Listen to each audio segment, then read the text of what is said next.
Hello, everybody. This is Bobby Mills from theindependent.com. We're going to premiere a new show this spring called A View from the Top. And we're talking to gentlemen and ladies, if it may be, that have been in the coaching ranks at one time and are now in the administrative ranks in school.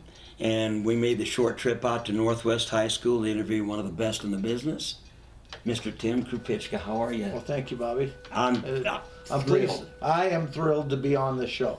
It's been a busy thing for you, and we're thank you for taking the time to do this. Certainly. So the first thing I'm going to ask you, I know some of this, but I've actually forgotten some of it because you've told me your history. Okay. So where did you go to high school and college? And tell me about your gigs early in your career. I guess just starting out, I spent my first 13 years in education, going to school in Milligan Elementary and then Milligan High School, which was all in the same building, in Milligan, Nebraska. I graduated with a class of 12 from Milligan High School in 1977, and one of my classmates actually is retiring also, Dean Philippi, who's the football coach down in Milligan, or Exeter Milligan now, and so congratulations to Dean on a fine career in coaching. And so graduated from Milligan in 1977. From there went to UNL for my undergraduate degree and studied social studies education, and also got my coaching endorsement. And so was there for 4.5 years. For some reason I couldn't get finished in 4 years, so decided to spend that extra half year, and so it worked out pretty well. From there, my first teaching job and coaching job was at Greeley, Nebraska, just north of here, about 50 miles. And so was there for 4 years, was boys basketball coach, was a boys and girls assistant track coach, and assistant football coach. And we had some success, especially on the football side. Oh, yes. I had the misfortune of following a great wrestling program and a great coach at Dave Kelly up in Greeley. And so following that, they had previously won the spring before I arrived. They won the state wrestling championship in Class D. So I knew my work cut out. And so the first 2 years were just building with a very young team, and every year we got a little bit better. And my last 2 years we lost in district finals, so we did pretty well. From there, I was able to move on to Dodge, Nebraska, up in northeast Nebraska. I forgot about that stop. Yeah. Only there for 2 years, but had some great success there, and that was a C2 level school, and so we did pretty well. It was a great school, but at that time, coaching was pretty important to me, and I was head track coach and head boys basketball and assistant football again at Dodge. And then an opportunity came up for me to move a little bit closer to my hometown in Milligan, and that was at Wilbur-Claytonia.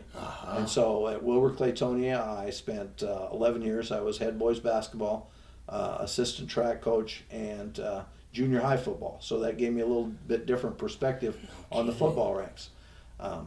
Was able to enjoy some pretty good success there at Wilbur-Claytonia. We had, I guess I was, when they were just Wilbur and not Claytonia, they had only qualified for state several times. But as Wilbur-Claytonia, I was the first coach to take them to state as Wilbur-Claytonia.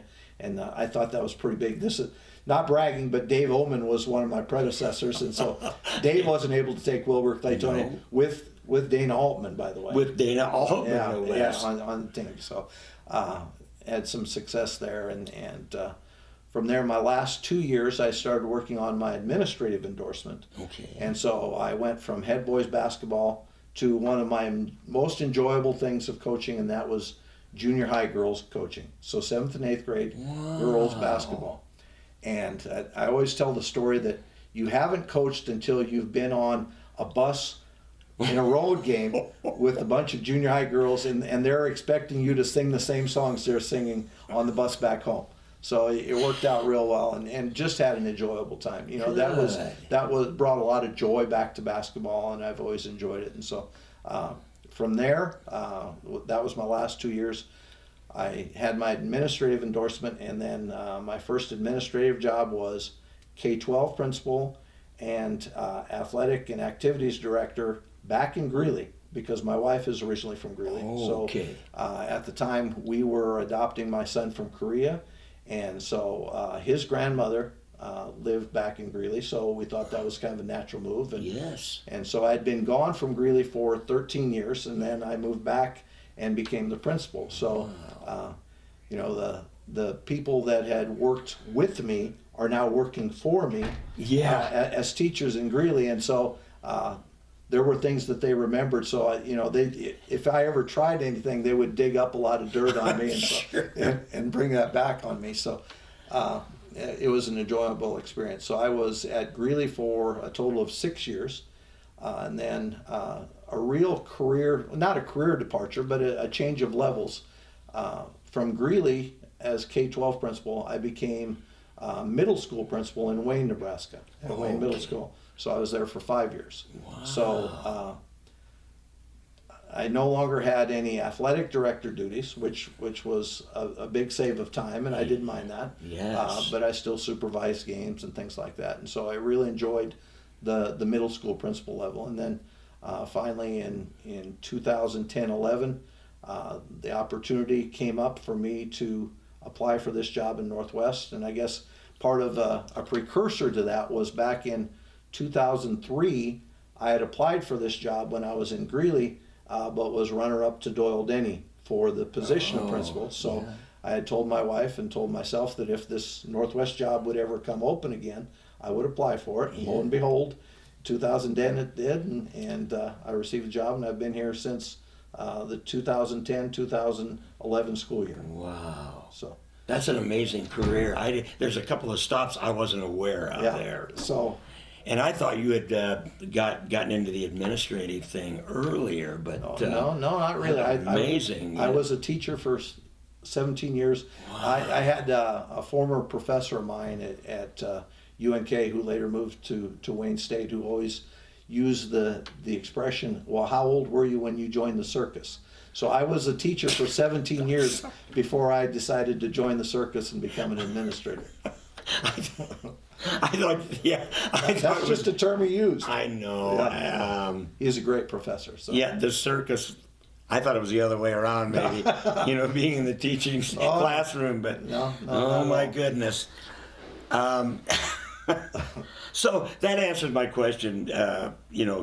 Were you elevated into that administrative position early in your career? Because actually, I was not. And as an outsider, I have a cousin, Thomas Misek.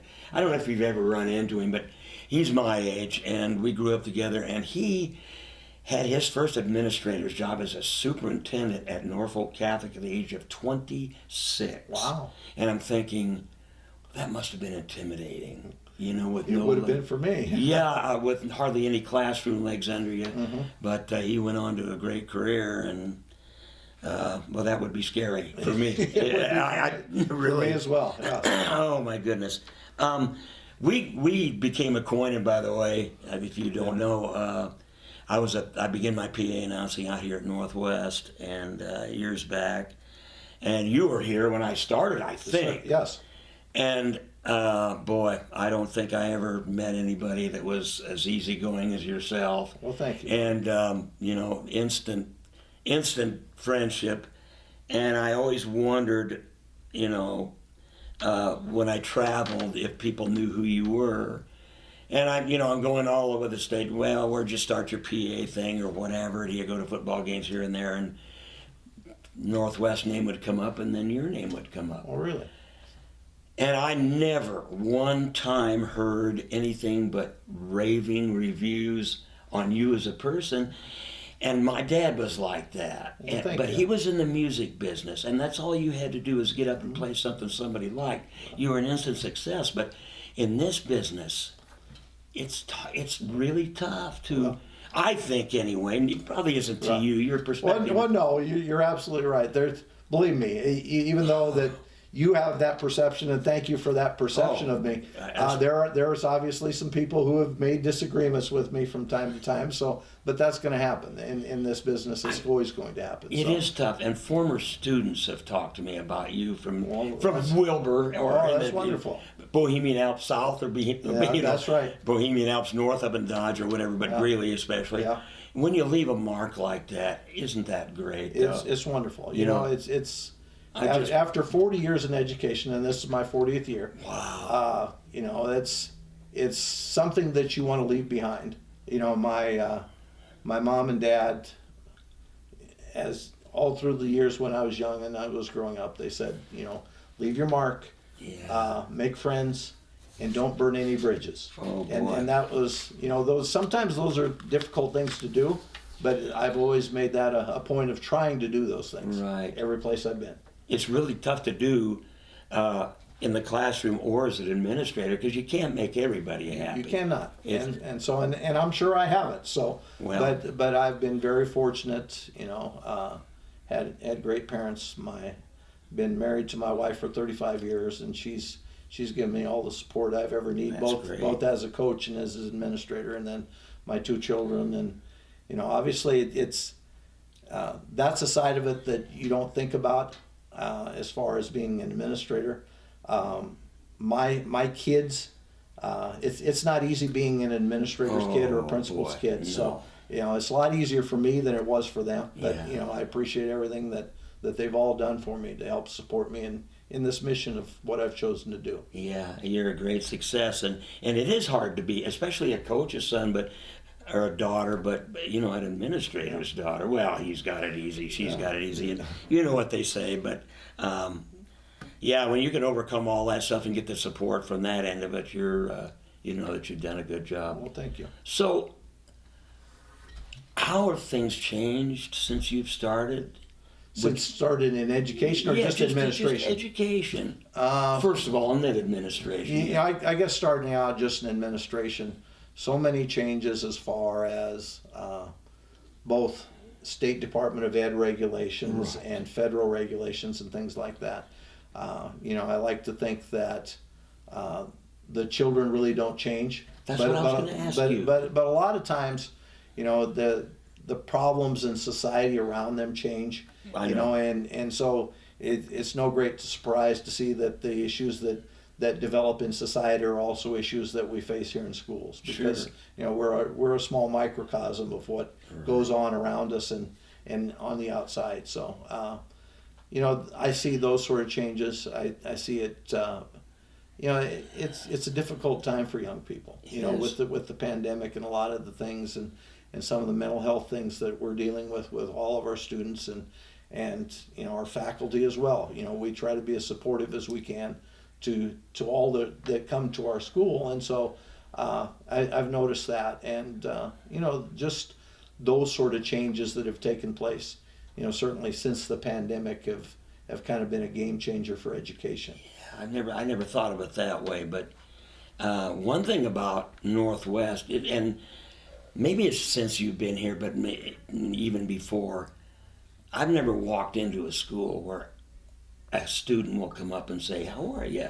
You know, could I help you find something?" Right. That's just Northwest High School. Right. It's kind of, not every school is like that. And a lot of people know me because of the sports thing, but I walked in here where I'm sure people didn't know who I was, but always friendly. You know, we have a great culture here, and that was before I came here, and then we just build on it since I've been here. I have great administrators that I work with, and so you notice I didn't say work over, but they work with me. You know, and the entire staff, we all work together to build that culture. We call it the Viking culture, and we have it all around our school. Yep. So I've sensed it since the beginning. So, as far as getting into administration, I think I know the answer, but classroom experience is really helpful, isn't it? It is, very much so. And are there people that do not have classroom experience in this day and age that are getting into it? What I'm seeing, Bobby, and there's nothing wrong with it. You know, for me, I was in the classroom a lot longer than most people when they decide to become an administrator. Right. And there is no correct answer. Everybody's ready at a different rate. I guess I would say, as far as advice goes, to be sure that you're a good classroom instructor before you decide to go into an administration, because administration basically is coaching and building on teaching and how to make teachers better. Much as when I was a coach, you try to make your players better, Right. and so that's kind of how I see administration. It's coaching, and you're working with different stakeholders in doing that. You have parents, and you have patrons, and you have the Right. students, and everybody else, and the teachers. Excuse me. So we try to coach everybody up, make them all better, and make them part of a winning team. Well, I've noticed when I first started coming out here that in order for a position to open up in Northwest, somebody had to retire. So there must have been this must have been a great place to work. It was. And it still And it is. still is, Yeah. yes. And that reflects on the administration Well, and everybody being happy. Right. Everybody around us, yes. And you coaching, as you say, which is true. So what would your advice be to a young person that's teaching right now, wanting to be an administrator? I guess what I would say first of all is, it seems like teachers now are wanting to become administrators or counselors or something much sooner in their careers.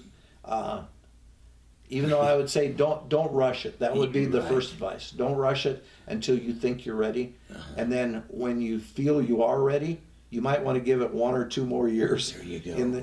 Just to be sure, because once you make that move, you don't see very many administrators go back to the classroom. No. And so, once you make that move, be certain that that's the move that you want to. Yeah. The best example of this is one of the people that I work with each and every day, and she's retiring this year too, and that's Diane Rose. Oh, okay. Is she retiring? And Diane's retiring this year, and where I've been in education in different roles in 6 different schools between administrators and teachers, Yeah. Diane has spent 39 years in this one building. I know. In this one building, Yeah. and so there's different sides to every story. Her side was different than mine. Yeah. She certainly was a great success. Beyond most people's success that they can even dream of. One thing that I've always known about Diane since I started working here is, everybody recognizes Diane as a great coach. Diane is a great teacher.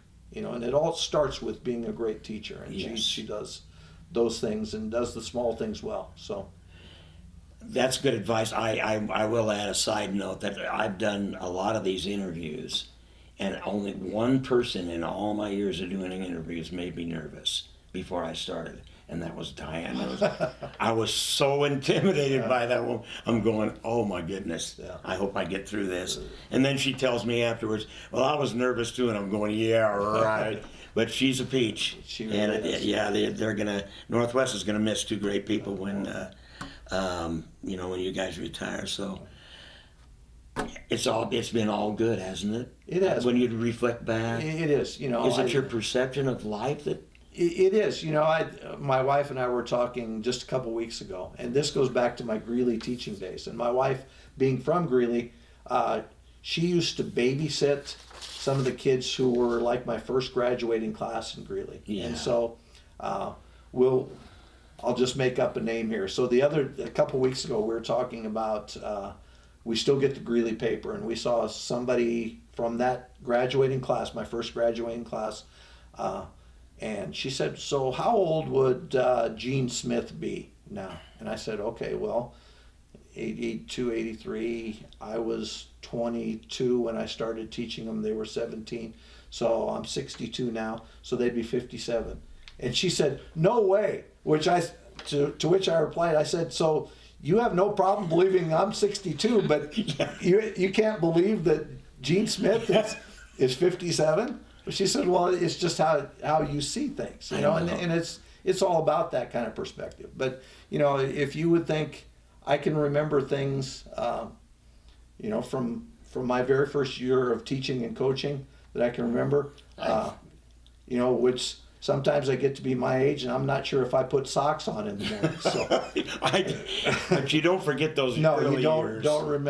you don't forget those early years. You know, and it's very memorable, and just the stories and the people, and you know, I think one of the things that I've really enjoyed throughout my entire career has just been, you know, the relationships that I've built, relationships with you, you know, on a more professional basis, on a more personal basis. One of the things that I've really appreciated in being in different parts of the state as a teacher and as an administrator is being able to teach those people, being able to build relationships with those people, talk to different people, and you know, people in northeast Nebraska or people just like in central Nebraska. And you know, Nebraska's a great state, and we have a lot of great people. But that in those small towns, did that help you prepare for the big move here? Very much so. Very much so. You know, it was one of those things, and it's kind of interesting because what people say about Northwest is we're pretty. I think we're the 10th largest Class B school in the state.